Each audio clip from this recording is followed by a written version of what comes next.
Goeiedag en baie welkom by Insig, die program waar ons in diepte studie uit God se woord te doen. Ons gaan voort met ons studie om die beelde en die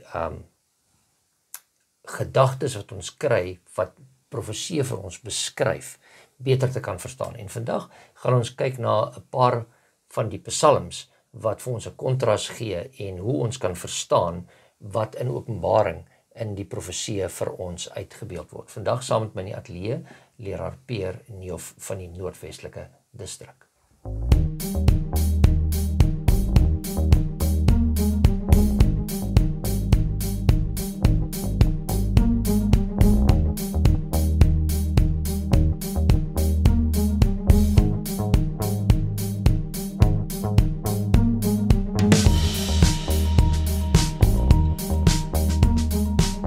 Goeiedag Peer, dit is goed om jou weer by Insig te hê waar ons kan saam studeer uit God se woord uit. En ons is nog steeds besig om te kyk na die sinspelings en die simbole wat uit die res van die Bybel uitkom, wat vir ons wys hoe om profesie te kan verstaan en beter te kan verstaan. En vandag gaan ons kyk na 'n boek wat baie min mense seker sal dink dit is dit kan vir jou wys en simbole en profetiese goede duidelik maak vir jou. En ons gaan 'n bietjie kyk in 'n paar gedeeltetjies van die boek van Psalms, een of twee van die Psalms. Maar voor ons begin, kom ons buig ons hoofde saam. Vader in die hemel, ons sê vir U baie dankie dat ons weer eens in U teenwoordigheid kan wees en dat ons uit U woord uit kan studeer. Geef vir ons insig uit U woord uit sodat ons daaruit mag leer. Dit bid ons in Jesus naam. Amen. Amen. So, baie snaaks om te begin, maar kom ons begin by Openbaring hoofstuk 14. En ons lees daar vers 1. En ek het gesien en kyk, die lam staan op die berg Sion, en saam met hom 144.000 met sy naam en die naam van sy Vader op hulle voorhoofde geskrywe. So ons ken hierdie gedeelte en dan gaan hy verder aan en dan kom hy later uit in die res van die hoofstuk by die drie engele boodskappe van Openbaring 14. Maar dit is ook 'n gedeelte wat ons kan terug gaan kyk, wat ons kan sien dat ons in die psalms ook 'n gedeelte kry wat vir ons sê, maar daai tweede gedeelte van die teks wat sê die naam, sy naam en die naam van sy Vader is op hulle voorhoofde geskrywe. Met ander woorde, ons kry daai gedeelte dat die naam, en miskien kan ons vinnig net gesels oor 'n naam. Jou naam en my naam, meeste van ons weet nie wat dit eers beteken nie, maar 'n naam het altyd in Bybelse konteks, het altyd 'n betekenis gehad. En dit is ook opsommend gewees van jou karakter, oor wie jy was op die einde van die dag. So, om nie net die naam te kry, beteken nie net die naam, soos wat ons nou, toe julle getroud is en toe ons getroud is, het jou vrou jou van oorgevat, jou naam oorgevat, en dis nie dit nie. Nee, maar dit gaan meer as dit oor, as ons Christus se naam oor ons vat, dan kom dit daarop neer dat ons sy karakter aanvaar. Met ander woorde, my karakter moet dan verander word, en sy karakter moet dan weerspieël word in my lewe. So dis een van daai gedeeltes waarna ons gaan moet kyk. Nou, as ons gaan kyk en ons sien dan, kom ons gaan blaai na Hebreërs 9 toe. En as ons by Hebreërs 9 uitkom, dan praat vir ons van 'n hoë priester. En ons weet ook, miskien moet ons net eers daai gedeelte lees. Okay. Ons gaan so doen. Hebreërs hoofstuk 9 vers 11 tot 15. Lees soos volg. Christus het gekom as die hoëpriester van die goeie dinge wat nou verwenslik is, en hy het deur 'n uitnemender en meer volmaakte tabernakel beweeg, wat nie deur mense se hande gemaak is nie. Dit wil sê, wat nie van hierdie skepping is nie. Hy het ook nie met bloed van bokramme en bokkalwers nie, maar eens vir altyd met sy eie bloed die heiligdom binne gegaan, 'n ewige verlossing bewerkstellig. Want as die bloed van bokramme en bulle en die as van jong vers die verontreinigdes deur besprinkeling wy met die oog op die reiniging van die liggaam, hoeveel te meer is die bloed van Christus, wat homself deur die ewige Gees as vleklose offer aan God geoffer het, ons gewete reinig, die dooie werke, sodat die lewende God kan dien, aangesien het daar 'n dood was as lofprysing vir die oortredings ten tye van die Eerste Testament, is hy juis daarom middelaar van 'n Nuwe Testament, sodat die wat geroep is, die belofte van die ewige erfenis kan ontvang. Hier kry ons 'n gedeelte in die boek van Hebreërs wat eintlik vir ons verwys na die tabernakelstelsel en die tempel. Ja. Maar hier sê hy baie duidelik in daai gedeelte dat dit is 'n tempel, daarvan vers 11 af, wat nie met mensehande gemaak is nie. Ja, Met ander ja. woorde, dit kan dan nie die tempel wees Ja. wat ons van lees in die Ja, Ou ja, Testament. ja, ja. nie. Nou as ons vinnig kyk na Eksodus 25 vers 40, dan sê dit daar vir ons, en kyk dat jy dit maak, dit is die Here wat met Moses praat, en vir hom sê, en kyk dat jy dit maak volgens die voorbeeld daarvan wat jou op die berg getoon is. Nou as jy iets moet maak volgens 'n voorbeeld, dan beteken dit, dan moet 'n oorspronklike wees en sê, hier is jou voorbeeld, maak die ander een daar volgens. En hier sien ons, dat op die ouene van die dag, kom die skrif, en dit bring vir ons mee dat die offerstelsel en die heiligdom wat vir ons in die Ou Testament gegee is net 'n teebeeld van die ware. Yes. Met ander woorde, daai hele offerstelsel, die rituele, baie mense sê ons het niks daarmee uit te waai nie, ons het niks nie om daarna terug te gaan nie, maar ons kan sien dat dit het vir ons 'n verwysing op die verlossingsplan wat Christus vir ons bewerk het. En dit is net deur as ons na daardie verlossingsplan kyk, want op die einde van die dag kom dit neer op die losprys vir die sondes, en ons weet dat die enigste ding wat sondes vergewe is bloed. Moet vloei. En as ons nou kyk na die idee wat ons gekry het, of die prentjie wat ons gekry het in die Ou Testament, dan moet daar 'n teebeeld wees, en wat die perfekte verwys. En as ons Jesus in daai perfekte teebeeld instel, dan is hy die hoëpriester. Sy bloed was ook geskenk vir ons, wat sonder vlek, perfek, nog nooit gesondig het. Daai perfekte, die skepper van ons, sy bloed gegee vir ons. En ek dink as jy net na daai prentjie kyk, dan is dit die tipe en die antitipe. Dit wat ons op aarde gesien het as wat ons gesien het, en dit wat die perfekte was, die volmaakte. En ek dink dit is ook soos die aarde wat volmaak geskep is, en sonde wat rit, en ons gaan weer terugkeer na die volmaakte toe. Ja, so hier kan ons sien, ons sien daar dat ons 'n hoëpriester het, so met ander woorde daai bokkie wat elke slag geslag word. Dit is iets wat vir ons gedui het op die lam van God, wat ons almal weet wat Christus is, wat geslag moes geword het, sodat daar verlossing vir mense kan wees. Ja. Nou so, as ons gaan kyk na Psalm 122, daar's nie baie verse daarin nie, maar ons kan daar 'n paar goedjies daar uitkry en kyk watter elemente kan ons daar in plaasvind van as ons na die Here toe gaan, vrede, sekuriteit, lof, oordeel, wat ons daarin kan optel, wat dit vir ons sê. En ek gaan so nog die eerste paar verse vir ons lees, net sê hier, 'n bedevaartslied van Dawid.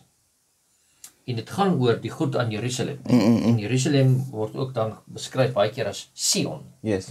So, ek was bly toe hulle vir my gesê het, laat ons na die huis van die Here gaan. Ons voete staan in jou poorte, o Jerusalem. Met ander woorde, hier kom hulle en hy sê, ons moet na sy stad toe gaan, maar eintlik praat hy hier van, ons moet na die huis van die Here gaan. Met ander woorde, dis die tempel. Ja. Jerusalem wat gebou is, soos 'n stad wat goed saamgevoeg is, waarin die stamme optrek, die stamme van die Here, 'n voorskrif vir Israel, om die naam van die Here te loof. Want daar staan die stoele vir die gereg, die stoele van die huis van Dawid. So hier sien ons dadelik, waar is hy, dis baie snaaks, nie, onthou? Hy gee nou 'n beskrywing hier van die tempel in die psalms. En waar staan die stoele van die gereg? Wel, as dit hier staan in die huis van? In die huis van die Here. Dit staan in die tempel. So met ander woorde, daar is, ek wil sê regsgeding, maar kom ons sê dan, daar is 'n oordeel wat gaan plaasvind. Dis reg en verkeerd. En dit gaan in die tempel gebeur. Dan gaan ons verder, dan sê hy daar, bid om die vrede van Jerusalem. Mag hulle wat jou liefhet rustig lewe. Met ander woorde, waar kry jy jou vrede? Ja. In Jerusalem, weer eens in die huis, In die huis van die Here. Mag daar vrede wees in jou skanse, rus in jou paleise. Weer eens, die tweede keer dat hy dit sê. Terwille van my broers en my vriende wil ek spreek, vrede in jou. Ja. Wat weet ons daarvan as die Hebreërs of die Israeliete 'n ding 3 maal noem? Dan weet ons, dit begin baie belangrik raak. So ons kry vrede in die teenwoordigheid van God. En hier sê hulle, hy staan met sy voete in die teenwoordigheid van God. En dan gaan ons verder, terwille van die huis van die Here onze God, wil ek die goeie vir jou soek. Ja. Met ander woorde, om in die huis van die Here te wees, wil hy hê ons moet die goeie daar kry wat daar vir ons gegee is. Ja. Die een van die eerste dinge wat vir my sê is, as ons na die huis van die Here toe gaan, Yes. wie is daar? As ons na die huis van die Here toe gaan, wie is daar? Die Here is daar. Die Here. Met ander woorde, dat ons na sy teenwoordigheid toe kan gaan, en hy laat ons toe om in sy teenwoordigheid te kan wees. Wat vir my baie interessant is, en uit die 2020 direkte vertaling, vertaal die woord wat hulle gebruik het vir die woord stoele, want dis ek was 'n bietjie confused, want ek lees hierso en dit sê hierso, daar staan trone vir regspraak, die trone in die huis van Dawid. So dit praat en dit bring nou terug, want ons weet aan die hemelse praat van die trone en die troon van God. Van God, en so ek, stoel en die troon bring daai hele prentjie wat ons in Openbaring kry, bring dit soveel meer terug na my toe, ja.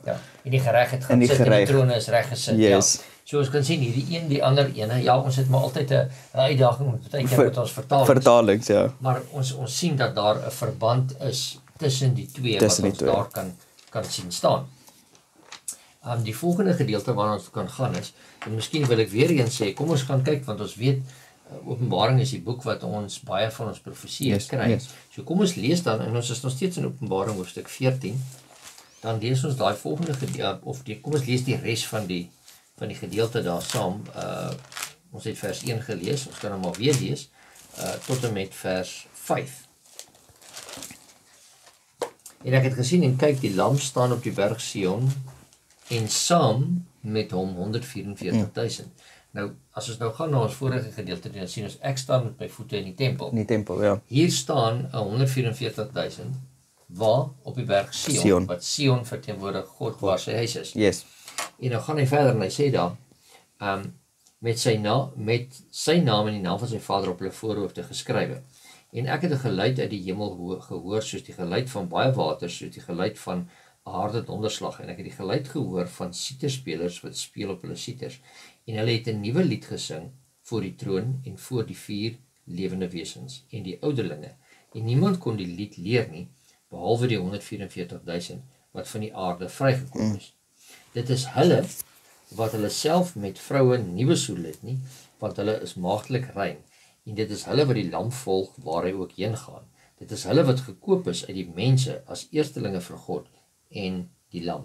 En in hulle mond is daar geen bedrog gevind nie, want hulle is sonder gebrek voor die troon van God. En een van die eerste dinge wat hier vir my uitskiet dadelik is, hulle is op die berg Sion, hulle is in die Here se teenwoordigheid. En dan sê dit vir ons hoe hulle nie besoedel het. En weer eens ons moet hier besef dat dit nie hier gaan oor die letterlik nie, maar dit gaan oor die beskrywing van dat hierdie groep mense het hulle nie besoedel met valse leerstellings, valse godsdiens nie. En hulle het by, kan ek sê, daar staan geskrywe, het hulle by gebly. Ja. Maar so, met dit in gedagte, kom ons gaan kyk na 1 of 2 gedagtes wat ons dan kry, in Psalm 15, of is ek hoofstuk 15, Psalm 15 en Psalm 24. Nou, hier kry ons ook daardie gedagte, dat Dawid hier vra, wie mag kom in die teenwoordigheid van God? Ja. So, as ons nou vinnig na daai gedeelte kyk, 15, as ek net ook kan uitkom, vers 1 sê, wie mag vertoef in u tent? Wie mag woon op die heilige berg? Ja. En wanneer die vraag word gevra in Psalm, Ja. maar die antwoord kry ons in Openbaring. Ja.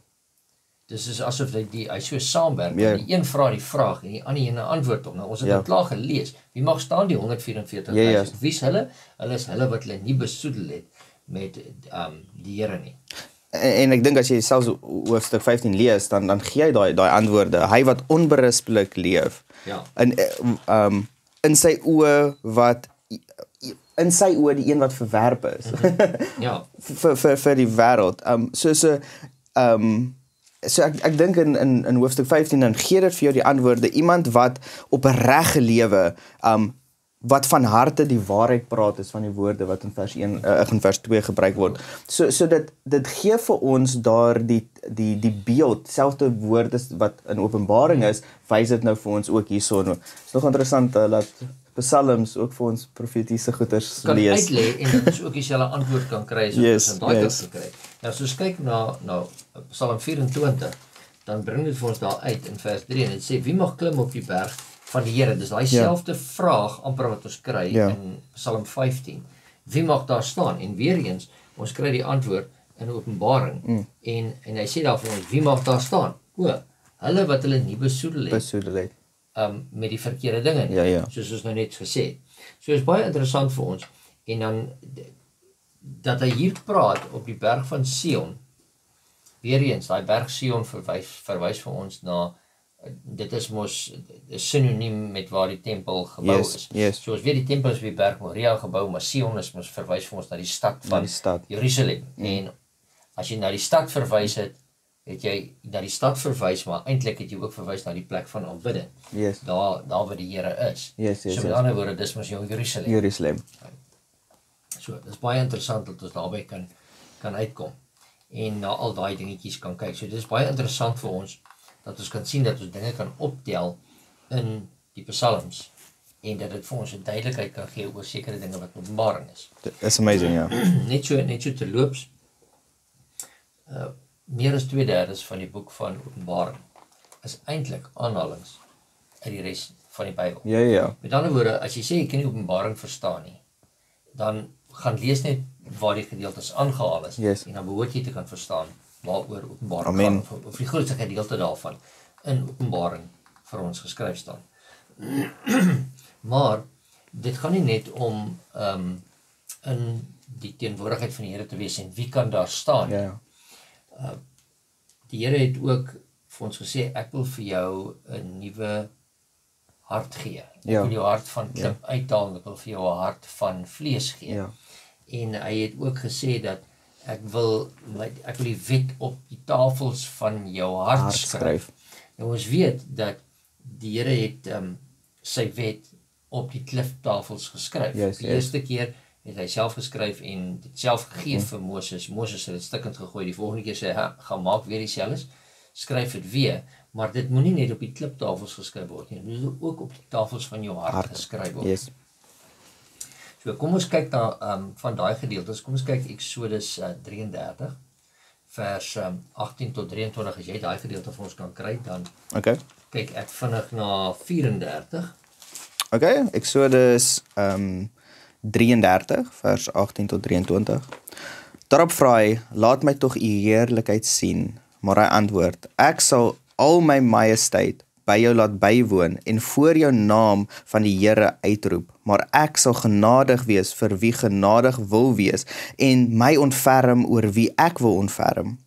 Verder het hy gesê, hy kan my aangesig nie sien nie, want geen mens kan my sien en bly lewe.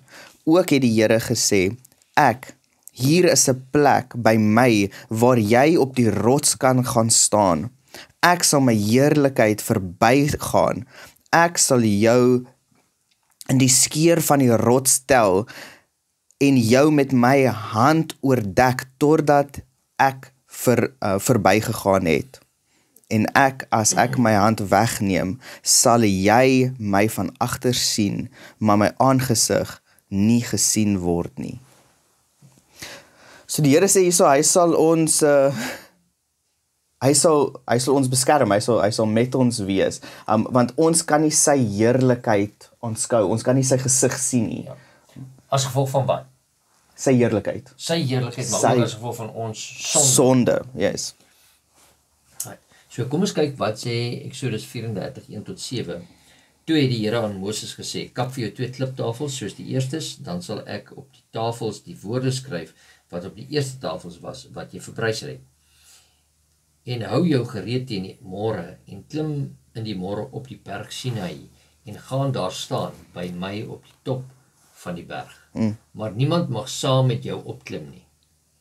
Nou, dis nogal interessant, nee, net jy mag kom, maar die ander mag nie kom nie. Laat daar ook niemand op die hele berg gesien word nie, laat ook geen kleinvee of beeste teen hierdie berg wy nie. Toe het hy 2 kliptafels gekap soos die eerstes en Moses het die môre vroeg klaar gemaak en op die berg Sinai geklim soos die Here hom beveel het en die 2 kliptafels in sy hand geneem. En die Here het neergedaal in die wolk en daar by hom gestaan en hy het die naam van die Here uitgeroep. En toe die Here by hom verbygaan, het hy geroep, Here, Here, barmhartig en genadige God, lankmoedig en groot van goedertierenheid en trou, wat die goedertierenheid bewaar vir duisende, wat ongeregtigheid en oortreding en sonde vergewe, maar nooit ongestraf laat bly nie, want die ongeregtigheid van die vaders besoek aan die kinders en aan die kindskinders, aan die 3de en aan die 4de geslag.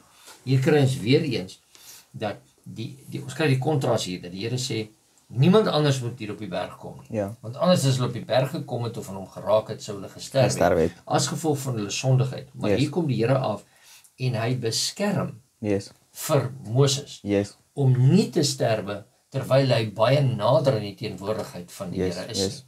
En dan is dit vir my baie mooi hierdie laaste 2 verse wat ons gelees het, dat wanneer jy in die teenwoordigheid van die Here kom, dan besef jy sy genade. Jy besef dit wat hy vir jou gedoen het. Dit is nie altyd so maklik om dit te verstaan as jy buite kan die prentjie staan nie, maar as jy binne die prentjie staan, dan begin jy dit baie makliker te verstaan oor hoe die Here vir jou intree en optree.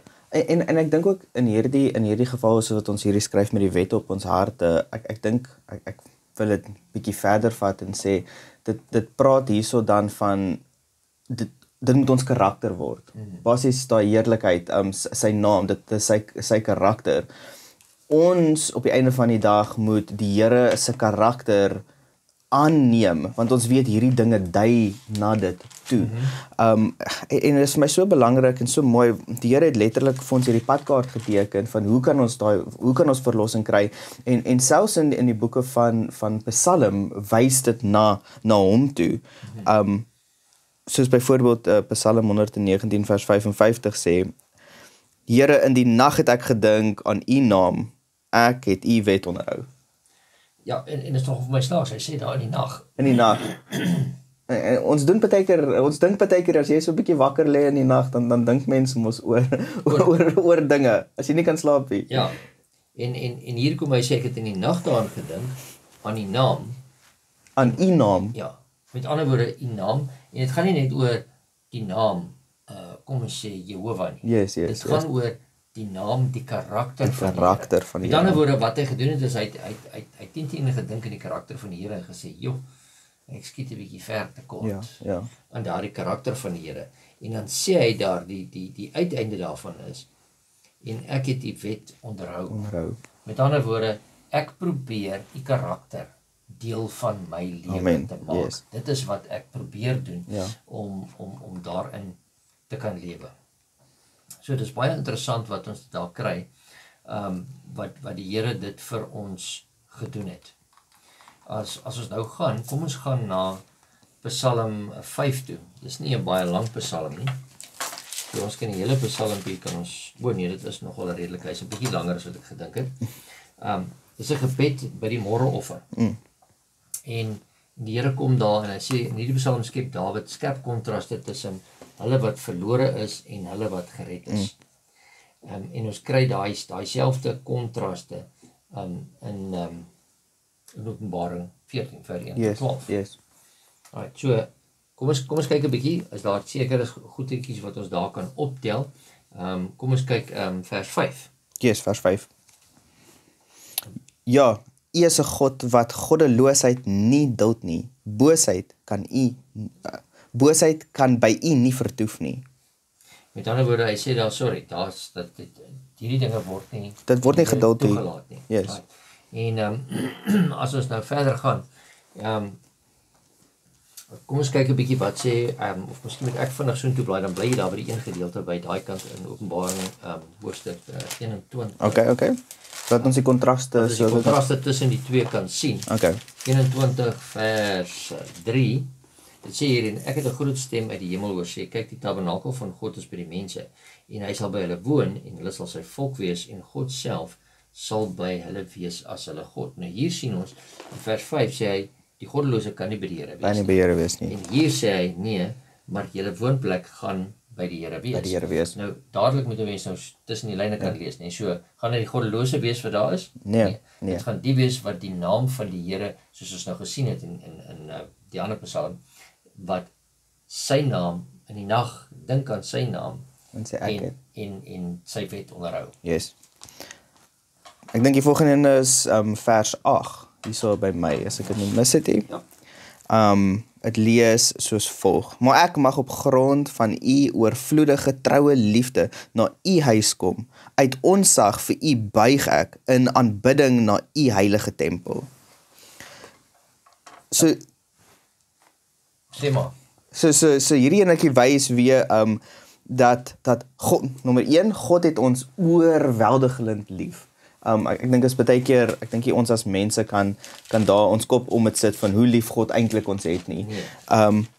Maar dan sê dit in ontzag, in aanbidding, in daai vrees is die woord, ander woord wat ek wil gebruik. Buig ek in aanbidding voor u. So met daai ontzag kom ons nog steeds en dan besef ons die heerlikheid van God teenoor ons sondigheid wat ons elke dag te doen, ja. Right.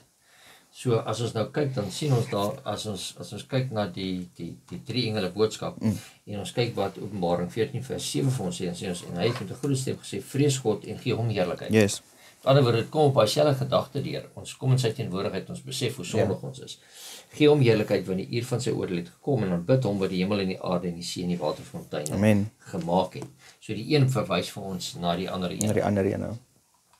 Right, dit is baie goed om daarna te kyk. Ek dink die volgende ene kry ons in Psalm 5 vers 10. Okay, dit lees soos volg: Daar kom immers niks betroubaars uit hulle monde nie, hulle binneste huisves vernietiging, hulle kele is 'n oop graf, met hulle tonge vlei hulle. Okay, so ons het daai beskrywing van alles wat verkeerd is daar. En nou kry ons in Openbaring 14 vers 5 en sê daar, en in hulle mond is daar geen bedrog nie. So dis die verskil tussen die een en die ander. Ja. Hulle wat deel van die 144.000 is wat op die berg Sion staan, ons het teenwoordigheid. En hulle mond is daar geen bedrog gevind nie, want hulle is sonder gebrek voor die troon van God. Amen. So, hier sien ons dat ons uit hierdie Psalm kan ons sien dat daar's 'n beskrywing wat vir ons gegee het hoe die een die goddelose is en hoe die kinders van God lyk aan die ander kant. Yes. So ons moet onsself nie mislei nie. As jy in die teenwoordigheid van die Here wees, moet jy sy bloed aanneem sodat hy jou kan skoon was van jou sondes. Daar's niks wat ons uit ons eie uit kan doen nie. Maar net deur sy genade en sy bloed. Weer eens, as ons teruggaan wat ons vroeër gedoen het van die hoëpriester wat vir ons ingestaan het, wat vir ons gesterf het. Amen.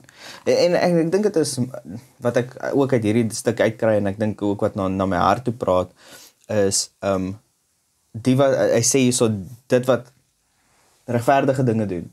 Nou ek dink ons ook nou in Baring kyk, kan sit daai lou warm.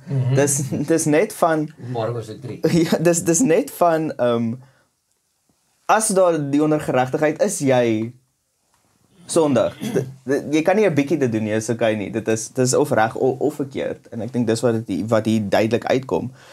En ek dink uit dit uit kan ek net sien die genade van die Here, want as ek na die Here toe kom en ek vra vir daai vergifnis van sondes en ek wil reinig wees en ek het daai motief in my om meer soos die Here te wees, dink net ek kan net sien hoe groot God se liefde eintlik vir ons as die mense is. Nee, dis baie mooi. Nou in een van ons vorige studies het ons vroeër gepraat van Jesaja se roeping in Jesaja 6. Yes. En as ons net daai gedeelte weer eens uit konteks uitlees, dan lyk dit vir ons of Jesaja het dadelik die Here se oproep aanvaar. Maar ek sê altyd, ons moet onthou, daar's 5 hoofstukke voor hoofstuk 6 gewees. En die Here het vir hom duidelik uitgewys dat wie hy is, maar ook dat deur sy genade wat hy hom kan roep. Yes. En daardeur het hy verstaan en gesê, maar hier is ek, Here, stuur my. So met dit in gedagte, kom ons kyk wat sê Psalm 51 vers 7 tot 17. Psalm 57 Nee, 51. 51, ekskuus tog, 51 vers 7 tot 17. Dankie. Kyk, in die ongeregtigheid is ek gebore en in sonde het my moeder my ontvang. Dit sê vir ons wat is ons toestand. Ja, yes, ons toestand. Kyk, u het 'n welgevalle aan waarheid in die binneste en in die verborgene maak u aan my wysheid bekend. Amen. Ontsondig my met hysop dat ek kan rein wees, was my dat ek witter kan wees as sneeu. En hier kom dit dadelik, is like, ons is skuldig voor die Here. Soos ons nou gesê het met Jesaja, hy het dit besef. Maar nou sê hy, maar ek is vuil, ek is vol sonde, maar Here, u moet my reinig. Dan gaan hy verder in vers 10 aan, hy sê, laat my vreugde en blydskap hoor, laat die gebeente juig wat u verbrysel het. Verberg die aangesig vir my sondes en delg uit al my ongeregtighede. Met ander woorde, wat sê daai vers vir jou? Hy sê ek het sondes, ek het ongeregtigheid. Here, maar verberg dit vir jou. Ja. Vergewe dit vir my, basies wat hy sê. So my vertaling sê, sluit u oë tot my sonde. Ja. Sluit u oë tot my sonde en al my sonde skuld, wis dit uit. Wis dit uit, ja, hulle dit nie meer bestaan nie. So ek dink in hierdie ene kan jy sien dat Dawid het sy swakheid, sy menslikheid gesien, maar hy sê, Here, asseblief, vat dit uit my uit, ek kan nie meer so wees nie. Ja, en dan kom vers 12, wat nou baie mooi en vers 12, ja. Skep 'n reine hart vir my, o God, vernuwe 'n bestedende gees in my binneste. So hy sê, Here, ek weet hoe ek was. Yes. Vergeef vir my tog, maar gee vir my, maak my nuut. Ja. Gee vir my, en daar kom hy dit, en hy sê, 'n rein hart.